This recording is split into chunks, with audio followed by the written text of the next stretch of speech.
Mapalad at maligaya ang sumasampalataya sa di nakita ng mata. Alleluia, Alleluia, Alleluia, Alleluia.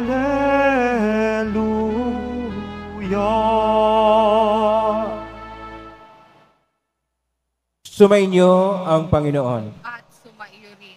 Ang mabuting balita ng Panginoon ayon kay San Juan. Papuri sa iyo, Panginoon. Si Tomas na tiguriang kambal, isa sa 12, ay hindi nila kasama nang dumating si Jesus. Kahit sinabi sa kanya ng ibang alagad, "Nakita namin ang Panginoon." Sumagot si Tomas, "Hindi ako maniniwala hanggat di ko nakikita ang butas ng mga pako sa kanyang mga kamay at naisusuot dito ang aking daliri at hanggat hindi ko naipapasok ang aking kamay sa kanyang tagiliran." Makalipas ang 8 araw, muling nagkatipon sa loob ng bahay ang mga alagad. Kasama nila si Tomas. Nakapinid ang mga pinto, ngunit pumasok si Jesus at tumayo sa gitna nila. Sinabi niya, "Sumainyo ang kapayapaan." Saka sinabi kay Tomas, "Tingnan mo ang aking mga kamay at ilapit dito ang iyong daliri. Ipasok mo ang iyong kamay sa aking tagiliran. Huwag ka nang mag-aalinlangan. Maniwala ka na."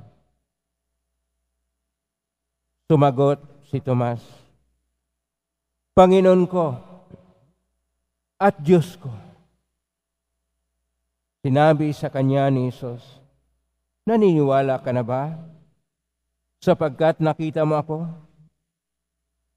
Mapapalad ang mga naniniwala kahit hindi nila ako nakita." Ang mabuting balita ng Panginoon. Pinupuri ka namin, Panginoong Hesukristo. Magsiupo muna ang lahat. Isang mapagpalang araw po sa inyong lahat. Purihin po natin ang ating Pong Hesus Nazareno.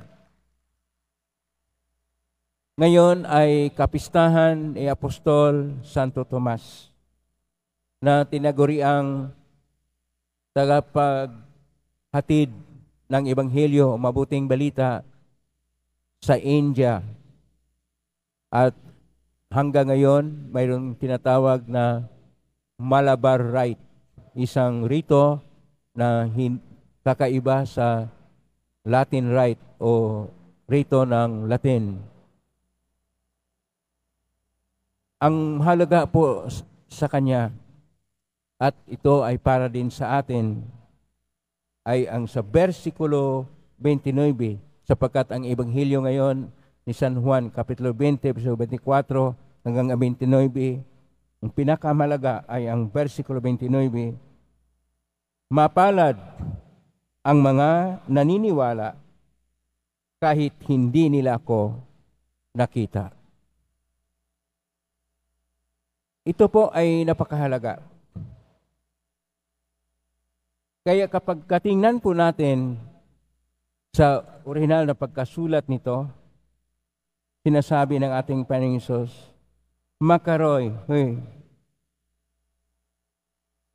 maidontis kay pistuisontes." O mas sa popular na Latin, "Viatique non vederont et crederont." Mapalad ang mga naniniwala kahit hindi nakakikita sa akin.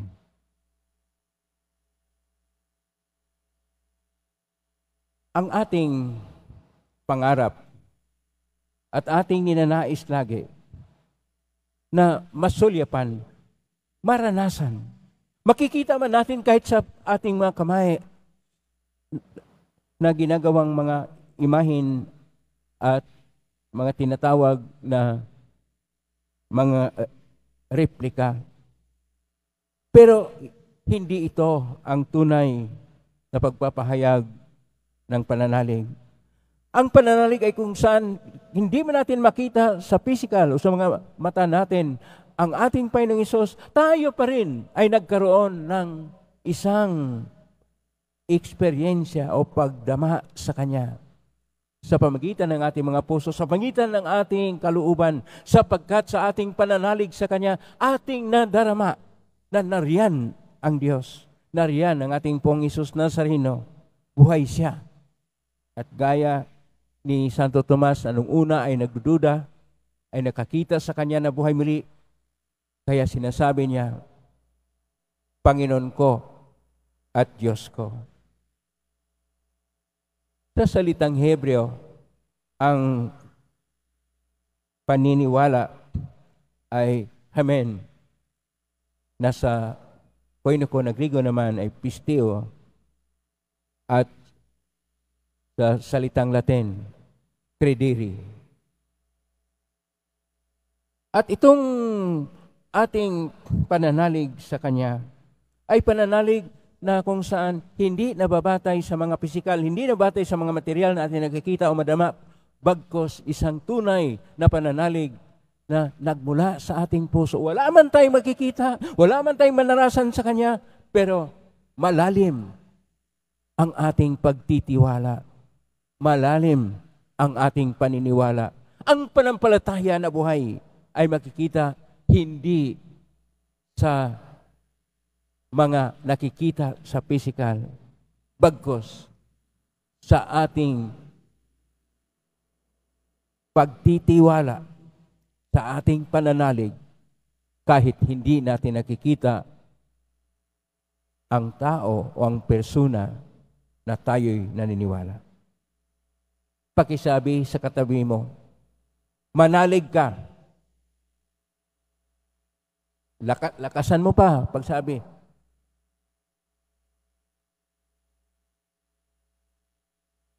Maniniwala ka. Maniniwala tayo sa ating Panginoon kung sa ating buhay nagkaroon tayo ng tunay na pagbabalik loob sa Kanya o pagbabago at nagkaroon tayo ng isang bagong tao na iniwanan natin ang lumang sarili na kung saan ating iniwanan ang mga kasalanan at tayo'y lumalakad sa daan ng kabutihan, sa daan ng liwanag, sa daan ng ating Panginoon, sa daan ng Kanyang Ebanghelyo. At ito ang ating pananalig na hindi makikita pero nakikita sa ating buhay sapagkat tayo ay nagpapatuloy ng manalig sa Kanya kahit na hindi nadama, kahit na hindi nakikita, sapagkat ang mga bagay-bagay na mahalaga, ang mga bagay-bagay na esensyal sa buhay ay yaong hindi nakikita. Ang akala kasi natin kung ano ang ating nakikita, kung ano ang ating naramdaman, yun ang mahalaga. Hindi. Ang mga malalim na bagay ay hindi nakikita, hindi nadarama, ngunit tanggapin ng buong puso sapagkat ang tunay at ang pinaka-esensyal ay yaong hindi natin nakikita sa mga mata, hindi nadarama sa ating mga pakiramdam.